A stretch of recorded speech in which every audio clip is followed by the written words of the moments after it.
Tidiane Diaye, Le jaune et le noir, enquête historique. Le spécialiste de sciences politiques, Florent Barche, présent à la conférence de Copenhague sur le climat, nous rapporte la conversation qu'il a eue avec un jeune membre de la délégation chinoise. Très rapidement, et même avant la fin de la conférence, les pays du Nord ont accusé la Chine de bloquer le processus et de ne pas vouloir s'engager. La question de la position de la Chine mérite d'être expliquée. Les négociations sur le climat sont un exercice particulièrement compliqué pour deux raisons. La première est qu'il existe beaucoup de préjugés à ce sujet. La seconde, que les négociateurs chinois sont très peu accessibles, secrets. Cependant, au cours de la conférence de Barcelone, au mois de novembre, j'ai eu la chance, assez exceptionnelle, de pouvoir m'entretenir avec un membre de la représentation chinoise. Plutôt jeune, mais déjà parmi les plus importants négociateurs chinois, il est lucide et particulièrement intelligent. Au cours d'une discussion d'une vingtaine de minutes, il m'a été permis de comprendre la vraie nature de ce géant économique oriental. Comme il a pris le temps de me le rappeler, la Chine ne fait pas partie de ces pays qui nient l'existence du changement climatique. Au contraire, dans la mesure où elle est déjà confrontée à elle, elle a tout à fait conscience de cette réalité. De la même manière, le gouvernement chinois est conscient de son rôle de premier producteur de gaz à effet de serre devant les États-Unis. Bien que mon interlocuteur ait pris le temps de préciser que, depuis 1850, la Chine n'était responsable que d'une mince portion des émissions globales. Fort de cette responsabilité nouvelle, mais également pour échapper à la dépendance du pétrole et du charbon, les Chinois ont entrepris une lente reconversion énergétique en mettant en place des projets titanesques. À l'heure actuelle, ils sont le premier producteur mondial d'éoliennes. Et bientôt, avec des investissements dans les technologies propres, bien supérieurs à ceux de l'ensemble des pays développés, ils deviendront le pays pour ce qui concerne la puissance installée dans le solaire et l'éolien. La Chine met en route sa révolution énergétique. Cependant, bien que des efforts importants soient faits, le changement climatique n'est pas le souci premier du gouvernement chinois. Au cours de cette conversation, ce délégué m'a appris que la préoccupation centrale du gouvernement chinois était la faim, simplement la faim. Si surprenant que cela puisse paraître pour des habitants de pays développés, la situation alimentaire en Chine n'est pas stable. Le pays dépend en partie des importations pour nourrir sa population.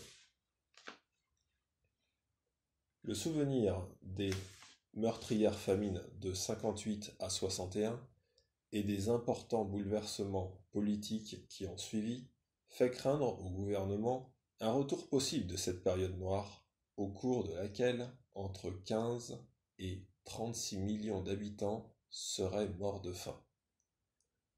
Dans la mesure où aucun pays n'est alors venu porter assistance à la population chinoise, les élites croient que, dans une situation similaire, nul pays au monde ne les aidera.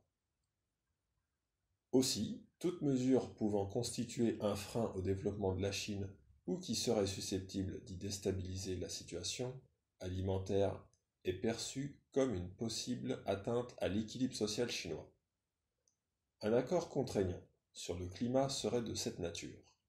À tort ou à raison, ce délégué m'avouait que la totalité des dirigeants chinois avaient le sentiment d'être les ennemis de l'ensemble des pays développés.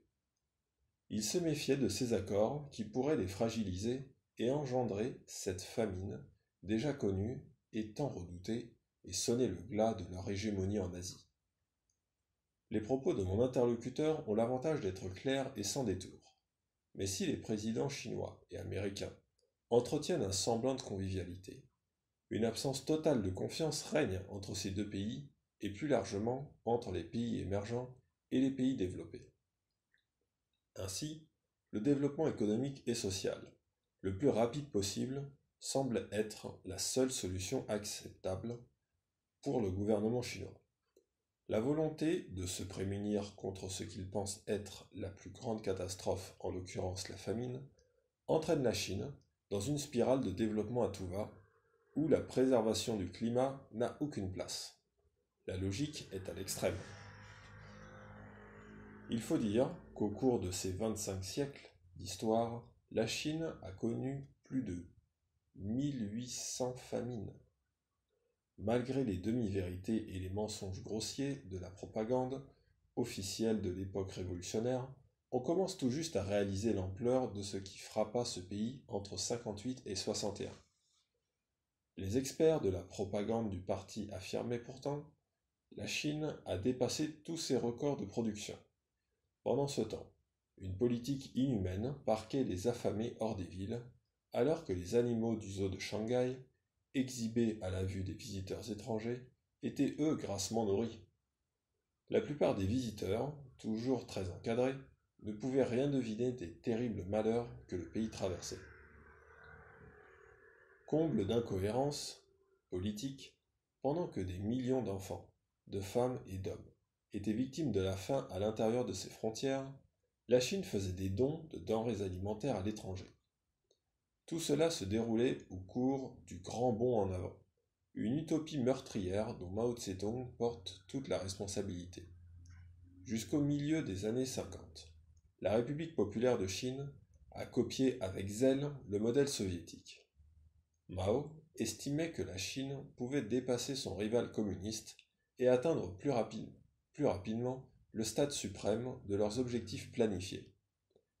Mao, qui semblait naïvement croire aux contre-vérités de la propagande soviétique, a appliqué en Chine, dès 1956, la réplique du plan quinquennal de Staline de 1929, alors qu'il était démontré que les recettes de ses voisins pseudo-spécialistes agraires révolutionnaires, et même les méthodes iconoclastes de Lysenko, avaient toutes échoué.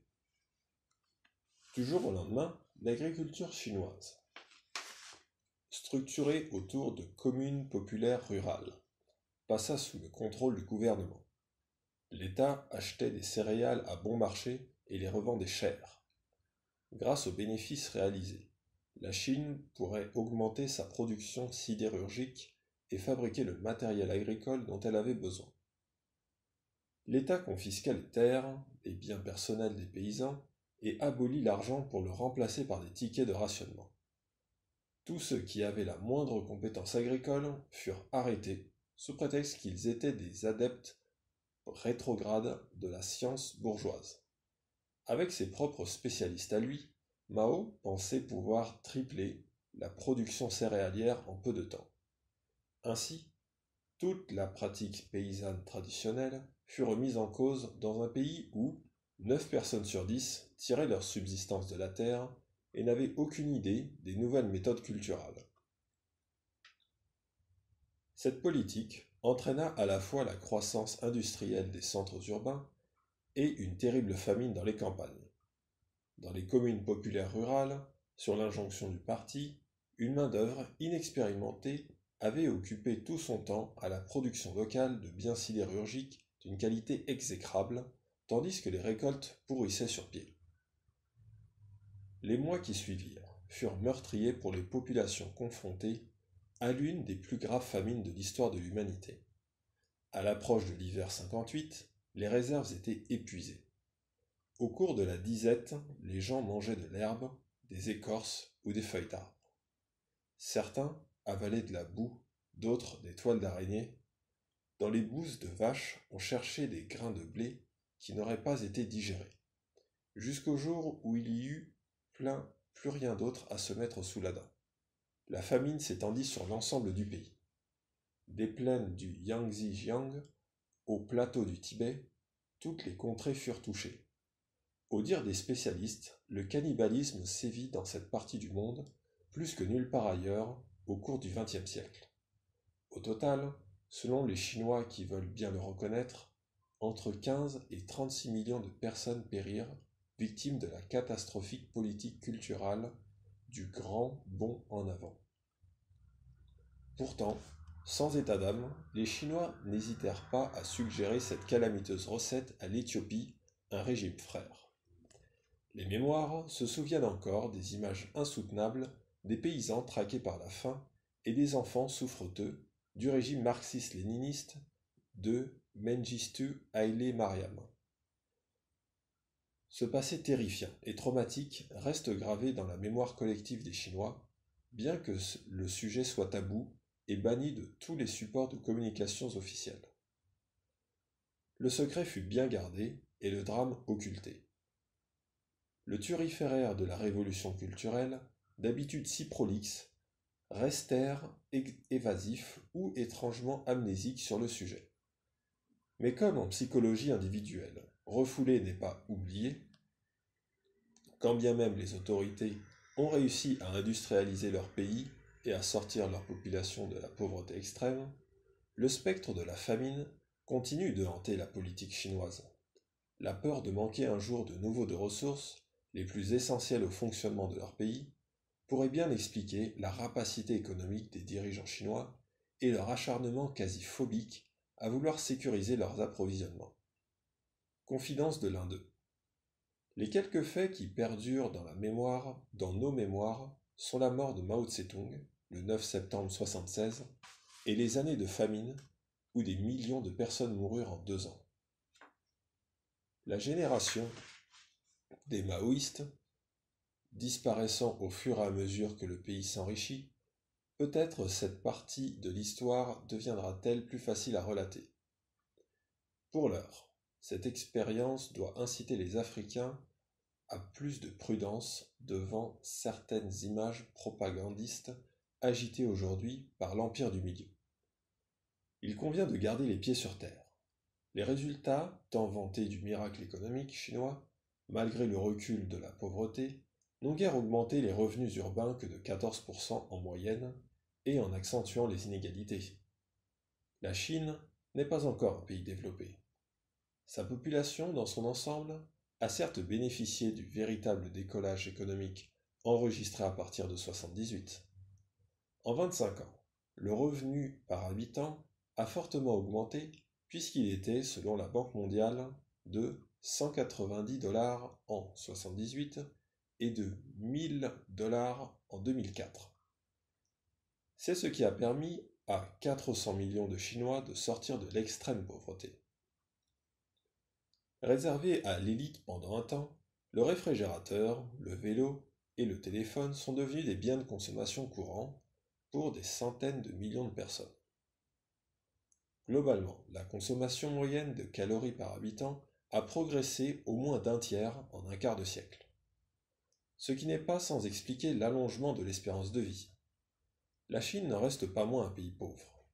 Près de la moitié de sa population vit encore avec moins de 2 $ par jour. Le revenu moyen reste à des années-lumière de celui des pays occidentaux. Il est 30 fois inférieur à celui d'un Français, 40 fois moins élevé qu'aux États-Unis. La masse démographique exponentielle de ce pays et de récurrents déséquilibres régionaux sont autant d'obstacles qu'il lui faut surmonter. L'introduction du capitalisme, selon une procédure qui était censée réduire les inégalités sociales, a plutôt accentué les clivages entre les individus qui se sont rapidement enrichis et la majorité des Chinois qui continuent de vivre dans les limites de la décence matérielle. Le géant asiatique compte aujourd'hui 50 millions de nouveaux riches, 1 million de milliardaires en dollars et 200 millions de gens aisés. Mais ceux-ci côtoient plus d'1 milliard de pauvres dans une cohabitation lourde de tensions.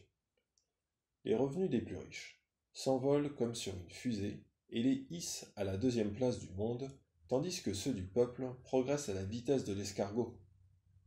Les données du FMI, publiées le 21 avril 2010, situaient le revenu moyen de la population chinoise en 2009 à la 109e place mondiale. Étrange performance pour un pays considéré comme l'un des géants de la planète.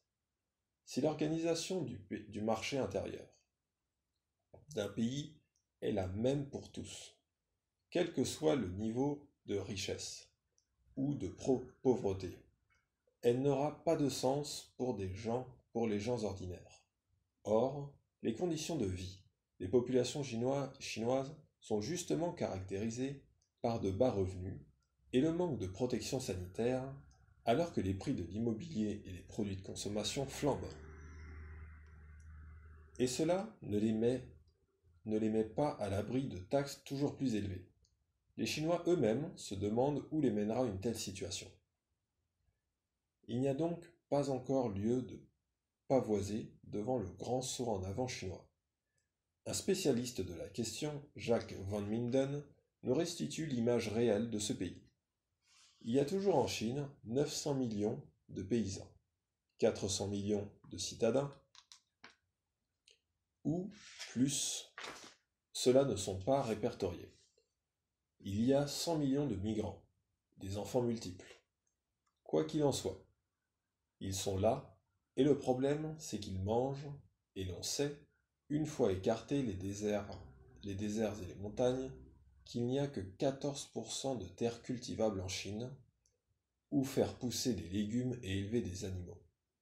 On a également aujourd'hui, les sources sont confirmées, 50 millions de nouveaux riches, et 200 millions de gens aisés. La cohabitation interne entre les riches et les pauvres crée de grandes tensions. On ne sait pas où ça s'arrêtera. À présent, cela a été contrôlé à la chinoise, un peu brutalement.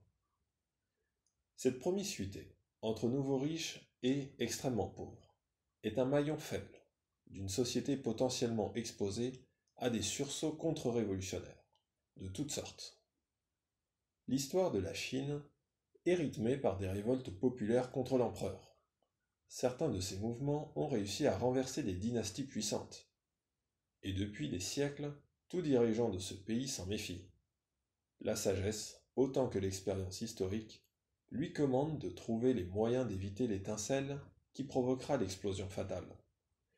Sur la brèche, quand il s'agit d'assurer l'approvisionnement énergétique du pays et d'échapper au piège de la dépendance étrangère, il édulcore son discours et se trouve, comme par miracle, des liens de parenté avec les Africains. Lors du sommet Chine-Afrique, qui s'est déroulé à Pékin du 3 au 5 novembre 2006, Hu Jintao, le numéro 1 chinois, a ouvert la séance par ces mots. La Chine sera pour toujours un ami, un partenaire et un frère de l'Afrique. L'ouverture de la Chine aux étudiants africains fut le premier signe de rapprochement concret, mais par le haut. Les autorités chinoises n'offraient de bourses presque exclusivement qu'aux enfants des élites africaines. Ces privilégiés sont généralement les fils de personnes importantes ayant rendu des services à l'Empire du Milieu, ou qui sont susceptibles de lui en rendre, à savoir les diplomates, les hommes d'affaires, les policiers, les journalistes soudoyés. La presse de plusieurs pays africains n'a pas tardé à condamner cette pratique, assimilée à une tentative de manipulation machiavélique. Depuis, sans totalement rompre avec ses vieilles habitudes, et surtout dans le but d'apaiser les esprits, la Chine a élargi l'éventail d'octroi de ses bourses.